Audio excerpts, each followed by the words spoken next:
దేవుని ఘనమైన నామమునకు మహిమ, ఘనత, ప్రభావములు కలుగునుగాక. వీక్షిస్తున్న మీ అందరికీ ప్రభువైన యేసుక్రీస్తు నామములో నా యొక్క ప్రత్యేకమైన వందనాలు తెలియజేస్తున్నాను. ఈరోజు మన దేవుని మహిమ కలిగిన మాటలు పేతురు రాసిన 2వ గ్రంథము 2వ అధ్యాయము 9వ వచనం. భక్తులను శోధనలో నుండి తప్పించుటకు ప్రభు సమర్థుడు. ప్రియమైన దేవుని సంగమా, ప్రభుకు అసాధ్యమైంది ఏదీ లేదు అని బైబిల్లో వ్రాయబడి ఉంది. చాలాసార్లు మన జీవితంలో ప్రభుని శోధిస్తూ ఉంటాం. ఇది అవుతుందా అవ్వదా? ఇలా ఇశ్రాయేలు ప్రజలు అరణ్యంలో నడిపించేటప్పుడు ప్రభుని వాళ్ళు శోధించారంట. శోధించి సంహారకుని చేతిలో చనిపోయారు అని ఉంది బైబిల్లో.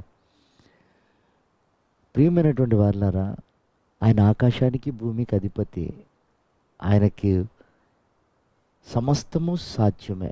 అయితే ఇక్కడ ఆయన భక్తులను శోధనలో నుండి ఆయన తప్పిస్తాడు. భక్తులు అనేవాళ్ళు ఎవరు? ఆశీర్వాదాలు కోరేవారా? భక్తులు అనేవాళ్ళు అక్కర కొరకు వచ్చేవాళ్ళ? భక్తులు అనేవాళ్ళు అధికారం చెలాయించేవాళ్ళ? కాదండి. అక్కడ రాయబడ్డ మాట భక్తులు శోధించబడేవారు అనుంది. వారిని దేవుడు తప్పిస్తాడు. చూడండి, బైబిల్లో షడ్రక్, మెషక్, అబేద్నెగో ఉన్నారు. వాళ్ళు భక్తులు.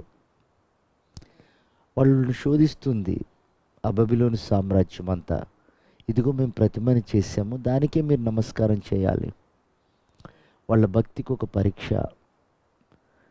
వాళ్ళు అలా శోధించబడుతున్న సమయంలో వాళ్ళు చేసినటువంటి ఆజ్ఞకి లోబడినప్పుడు ఆ రాజుకి విపరీతమైన కోపం వచ్చి అగ్నిగుండంలో వీళ్ళను పడేస్తాడు. అగ్ని వీరిని ఏమీ చేయలేకపోయిందంట. ఎంత విచిత్రం అది! అంటే భక్తులకు ఎంత పెద్ద శోధన వచ్చినా అది ఏం కాదు. బైబిల్ సెలవిస్తున్న మాట, భక్తులు కొనిపోవుట చూసి ఎవ్వరు దాన్ని లక్ష్య పెట్టరట. కీడు చూడకుండా దేవుని బిడ్డలు కొనిపోబడుతుంటే దాన్ని ఎవ్వరు గ్రహించరని ఉంది బైబిల్లో. కనుక ప్రియమైనటువంటి దేవుని బిడ్డలారా, భక్తి చేస్తున్నామా, శోధనలు వస్తాయి. కానీ ఒకటి రాసి పెట్టుకోండి, తప్పకుండా ఆ శోధనల నుంచి నా దేవుడు తప్పిస్తాడు. ఆయన మాత్రమే సమర్థుడు.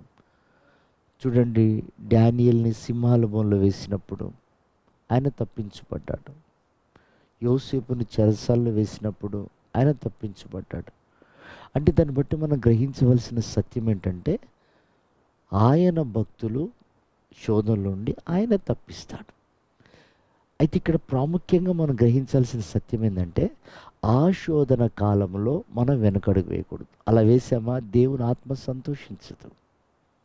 అందుకే చూడండి, అపోస్తలులు శ్రమలు పడుతున్న కొలది పరిగెత్తారు. విపరీతమైన వ్యతిరేకతలు వస్తున్న కొలది సంతోషించు ముందుకు సాగారు. అందుకే పౌలు గారు తన అనుభవంతో చెప్తాడు, ఆనందించండి, మరలా చెప్తున్నాను ఆనందించండి, మరలా చెప్తున్నాను ప్రభువులోనే మీరు ఆనందించండి అంటాడు. కనుక ప్రియమైన వారులారా, మన దేవుడు అద్భుతాలు చేసే దేవుడు, ఘనపరిచే దేవుడు. కనుక ప్రతి శోధనలో ఆయన తప్పిస్తాడు.